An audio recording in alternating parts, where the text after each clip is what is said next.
अगर आप और आपकी फ्रेंड एक साथ अपने करियर की शुरुआत करती है, सैलरी भी सेम मिलती है, तो 20 साल बाद आप दोनों की फाइनेंशियल स्टेटस भी सेम होनी चाहिए, राइट?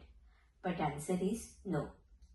रिया और नेहा दोनों एक साथ जॉब में आई थी with same salary and same career start. लेकिन 20 साल बाद रिया अब भी 9 to 5 जॉब में फंसी हुई है और स्ट्रेस ले रही है अपने फ्यूचर को लेकर, जबकि नेहा यूरोप वेकेशन एंजॉय कर रही है, अपना ड्रीम होम खरीद चुकी है और काम भी वो जब चाहे तब करती है। अब आप सोचोगे कि ऐसा कैसे?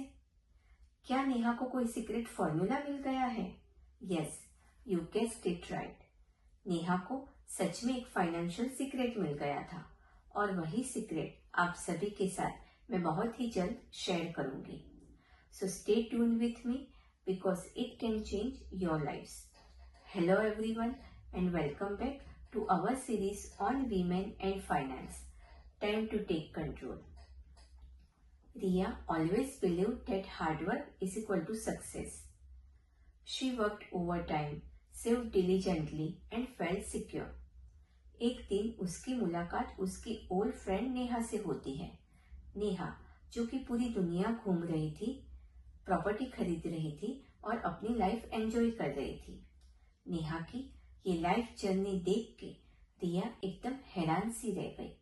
उसने नेहा से पूछा कि नेहा, हम दोनों ने एक साथ अपने करियर की शुरुआत की थी, सैलरी भी सेम मिल रही थी, तो आज हम दोनों की फाइनेंशियल लाइफ में इतना बड़ा गैप क्यों आया?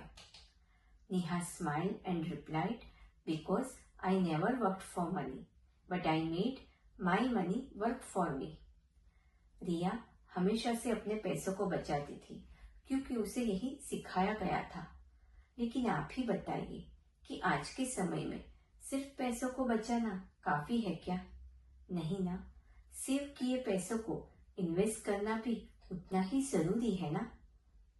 अब आप पूछोगे कि इन्वेस्टमेंट भी इतना जरूरी क्यों है? क्या डिफरेंस है सेविंग और इन्वेस्टमेंट के बीच में? तो सेविंग और इन्वेस्टमेंट के बीच में डिफरेंस लाने वाला जो फैक्टर है उसी का नाम है इन्फ्लेशन, मीन्स महंगाई। इन्फ्लेशन की वजह से आज इन्वेस्टमेंट इतना जरूरी बन गया है। अभी आप ही सोचिए कि सालों पहले हमारे ग्रैंड पेरेंट्स और ग्रेट ग्रैंड पेरेंट्स के समय में इतना इन्फ्लेशन नहीं था, तो उनकी वेल्थ तो सिर्फ सेविंग से ही बन जाती थी। लेकिन आज हम हमारी वेल्थ सिर्फ सेविंग से बना सकते हैं? नहीं ना, क्योंकि इन्फ्लेशन सेविंग को धीरे धीरे खाता जा रहा है।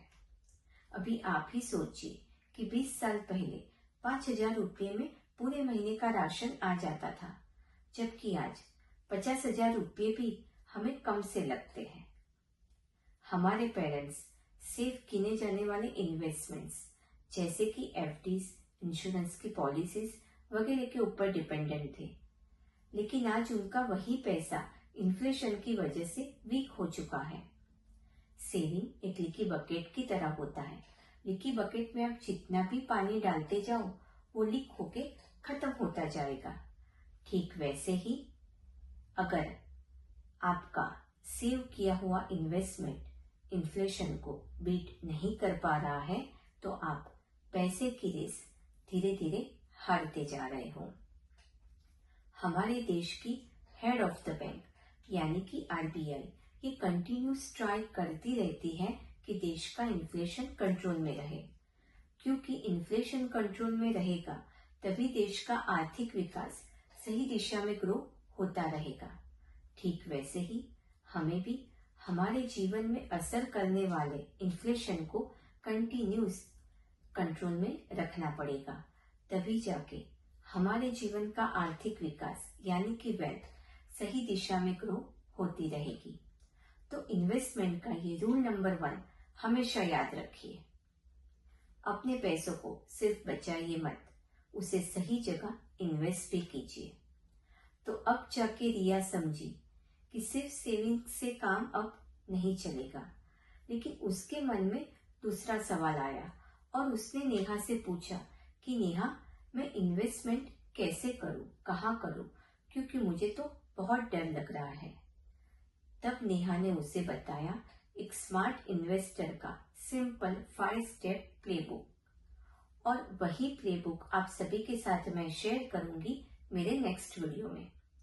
So join me in this moment and let's awaken together, because हमारे सपनों की लाइफ हम खुद बना सकते हैं। Last but not the least, my call of financial wisdom. World के रिचेस्ट इन्वेस्टर वॉरेन बफेट का ये फेमस कोट है, do not save what is left after spending, but spend what is left after saving. So stay tune with me for my next video and तब तक के लिए नमस्कार and take care.